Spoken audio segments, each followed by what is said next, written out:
Hello mga kalabs! Kumusta po kayo? Nauna nga po akong nagising kay Papa, pero eto nga po ako naghihintay dahil mauuna nga daw pong maligo si Papa. Nagpainit na nga din po pala ako ng tubig ko. Pero kailangan nga daw pong mauna ni Papa dahil may pasok nga daw po siya. Kaya habang naliligo nga po si Papa, eto nga at kumakain nga po muna ako.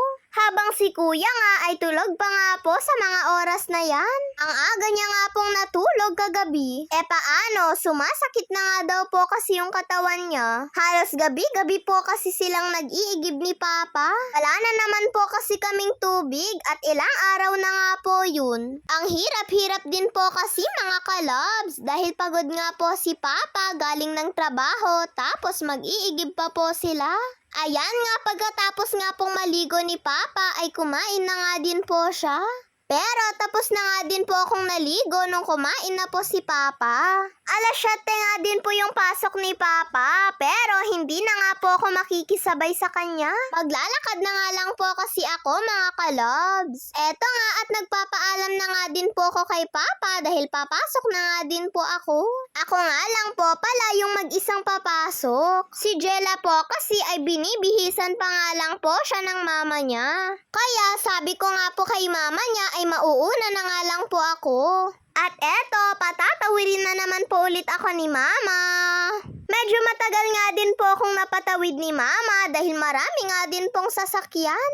Pag uwi ko nga po kaninang tanghali ay diretso kain na nga po kami. Humingi nga lang po ako ng monggo nila nanay. Kaya hindi na nga po bumili si Mama ng ulam namin. Eto nga pong monggo ay ulam nga lang daw po ito nila nanay ng gabi. Marami nga din daw po kasi yung natira kaya pinangulam na nga lang po nila ng tanghali. At humingi nga po si Mama. At may natira pa naman din po kaming ulam ng almusal. Masarap nga po itong monggo na niluto ni nanay dahil dahon nga daw po ng alokbati yung nilagay niya dito. At halos ako nga po yung makaubos mga kalabs. Kahit nga po walang karne ay masarap pa rin po. Basta kapag si nanay nga po yung nagluto ay gusto ko nga po yung lasa. Patikim-tikim nga lang po ako dito sa monggo pero halos nauubos ko na nga po. Eto nga lang po kasing meatloaf yung nilagay ko nga po sa plato ko. Sabi nga po ni Kuya ay magtira nga din daw po ako ng sa kanya. Pero marami pa naman po mga kalabs. At syempre bago mag-alauna, eto nga at papasok na po kami. Kasabay ko na nga din po pala si Jella. Habang kumakain pa nga lang po ako ay pumunta na nga po siya sa bahay para daw po itanong kung pwede na nga po siyang magbihis. Baka daw po kasi ay iwan ko daw po siya at makikisabay daw po kasi siya sa akin. Habang nasa school nga po kami, si Mama nga po ay nagluto nga po nitong bilo-bilo. Binili nga po nila itong ingredients nung isang araw. Nung isang araw pa daw po kasi nakikrave si Mama sa bilo-bilo. Kaya eto at napaluto na nga po si Mama.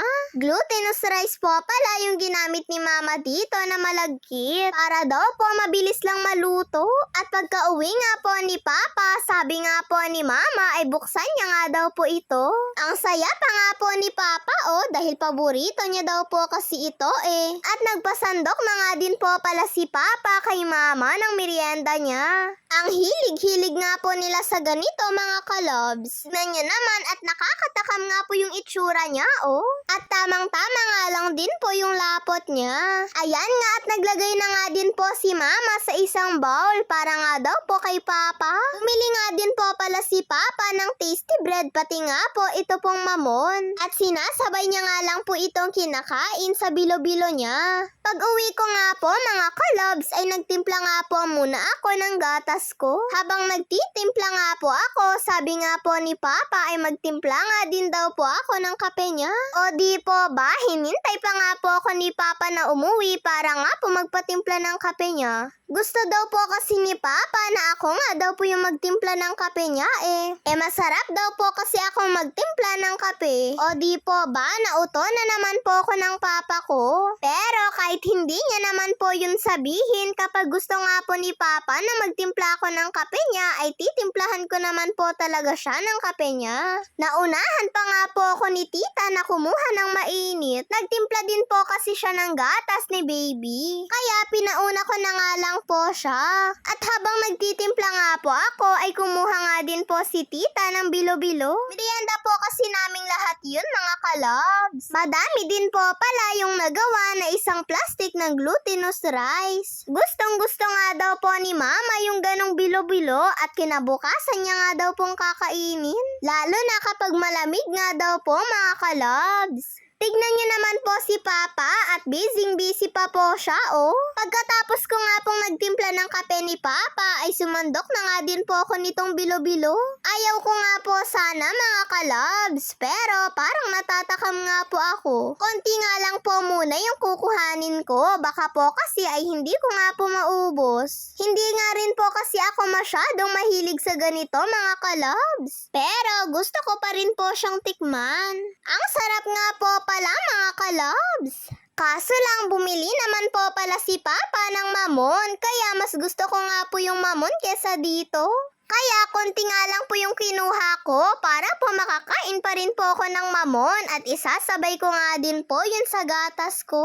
Nako nga, at hindi ko nga po naubos eto pong bilo-bilo ko. Para po tuloy nagtampo si Mama sa akin nung hindi ko ito naubos. Kaya sabi ko nga po kay Mama ay eto po kasing mamon yung gusto kong kainin. At isasawsaw ko nga din po kasi ito sa gatas ko. Si Papa po kasi pinagsabay niya pa po kasi yung pagbili ng ganito. Di sana kung wala nga pong mamon baka maubos ko nga po itong bilo-bilo ko. Mabilis nga lang din po kasi akong mabusog, mga kalabs. Kaya sabi ko na nga lang po kay Mama, sigurado naman po may matitira pa dito, kaya kakain na nga lang din po ako kinabukasan. Pagkatapos ko nga pong magmerienda ay ginawa ko na nga din po yung mga assignment ko. Yun lang po, mga kalabs. Maraming salamat po sa panonood ninyo.